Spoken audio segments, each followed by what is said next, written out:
यह government job के लिए नोटिफिकेशन रिलीज की गई है सीबीएसई की तरफ से, central board of secondary education, केंद्रीय माध्यमिक शिक्षा बोर्ड की तरफ से। कौन कौन से पदों पर यह वैकेंसी निकाली गई है, आइए देखते हैं। तो यहाँ पे देखिए इस लाइन में लिखी है पद के नाम, है ना।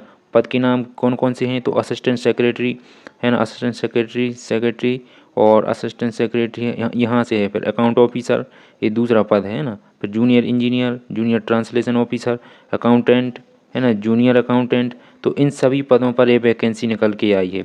और कौन कौन से ग्रुप के लिए, तो ग्रुप ए, ग्रुप बी और ग्रुप सी, है ना। तो ग्रुप ए और ग्रुप बी की सैलरी बहुत ही अच्छी खासी होती है आपके लिए, है ना।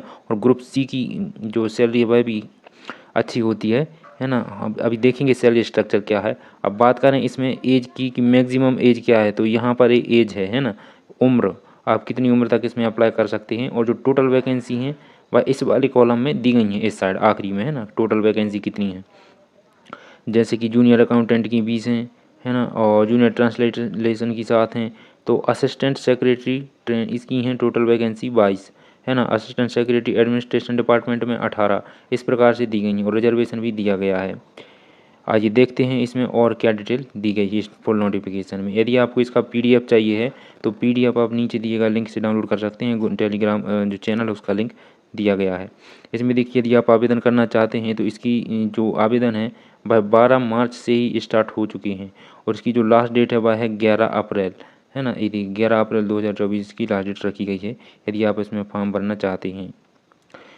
यहाँ पर दी गई है नेम ऑफ पोस्ट और टोटल पोस्ट कितनी है, 18 हैं। तो कौन सी पोस्ट कौन से सब्जेक्ट के लिए निकाली गई है, इस प्रकार से दी गई हैं। इसका आप डिटेल नोटिफिकेशन पढ़ सकते हैं एक बार। अब हम आते हैं यहाँ पर योग्यता में, है ना, कि इसमें क्या क्या योग्यता है, क्या क्या एजुकेशनल क्वालिफिकेशन दी गई है। तो असिस्टेंट सेक्रेटरी में बैचलर डिग्री, आपने कहीं से भी डिग्री की हुई हो तब भी आप इसमें अप्लाई कर सकते हैं। और इसमें जो एज है वह अच्छी खासी है ना, 35 ईयर तक आप इसमें अप्लाई कर सकते हैं। जो नेक्स्ट पद है असिस्टेंट सेक्रेटरी एकेडमिक्स का, है ना। इसमें पीजी मांगा गया, post graduation in relevant subject, है ना, उसी सब्जेक्ट में मांगा गया है जिससे आप अप्लाई करेंगे उसमें पीजी होना चाहिए और बीएड होना चाहिए साथ में। चलिए आगे देखते हैं। मेडिकल टीचिंग वगैरह सब होना चाहिए। और अन्य आगे है असिस्टेंट सेक्रेटरी स्किल एजुकेशन में यदि आप अप्लाई करना चाहते हैं तो पीजी होना चाहिए।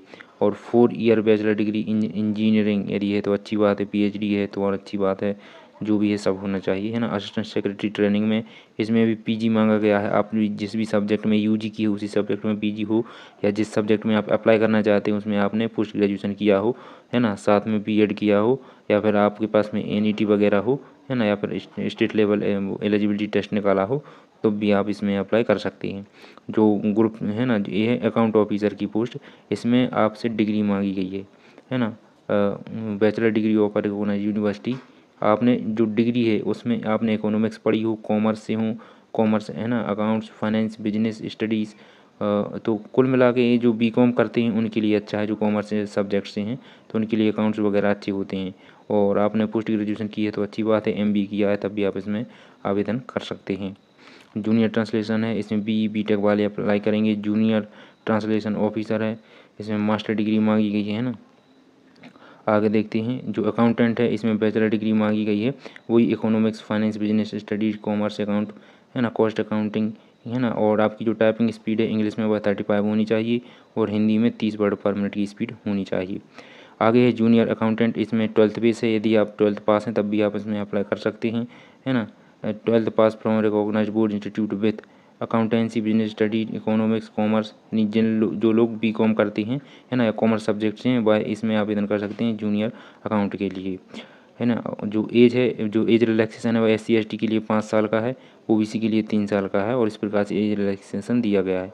जो वुमेन कैंडिडेट है उनके लिए 10 साल का यहाँ पर ये रिलैक्सेशन दिया गया है। आपकी जो एग्जामिनेशन फ़ीस है, candidate will have to make application fees जो भी है, देखिए यदि आप ग्रुप ए की पोस्ट के लिए आवेदन करेंगे तो आपको 1500 रुपये लगेंगे। और जो यदि आप ग्रुप बी और ग्रुप सी यानी कि जो अकाउंटेंट हैं, असिस्टेंट सेक्रेटरी वगैरह, उनके लिए 800 रुपये आपके हर एक पोस्ट के लिए लगेंगे।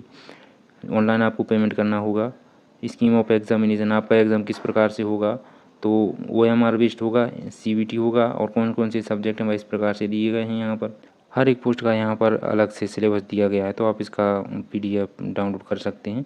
है ना, इसका आप PDF डाउनलोड कीजिए, नीचे दिए गए लिंक से आप इसमें PDF ले सकते हैं। और नोटिफिकेशन के लास्ट में यहाँ पर दिए गए हैं फॉर्मेट। जो भी कैंडिडेट OBC से बिलोंग करते हैं उनके लिए कास्ट सर्टिफिकेट का फॉर्मेट दिया गया है ना, अदर बैकवर्ड क्लासेस यानी कि OBC। आगे भी दिए गए होंगे, फॉर्म ऑफ डिक्लेरेशन दी गई है OBC के लिए, है ना। आगे दिया गया है किसके लिए, जो कैंडिडेट SC और ST से बिलोंग करते हैं उनके लिए कास्ट सर्टिफिकेट का फॉर्मेट दिया गया है ना। इसी को बनवाना पड़ेगा। यदि आप इसमें आवेदन करना चाहते हैं तो आप यहाँ पर आ सकते हैं, इसका ऑफिशियल पोर्टल है, एक बार वेबसाइट को चेक कीजिए, है ना, अपने स्तर से। और यहाँ पे आपको रजिस्ट्रेशन वगैरह करना पड़ेगा, उसके बाद लॉगिन करना पड़ेगा और तब जाके आप अपना फॉर्म फिल कर सकते हैं न्यू रजिस्ट्रेशन करके, है ना।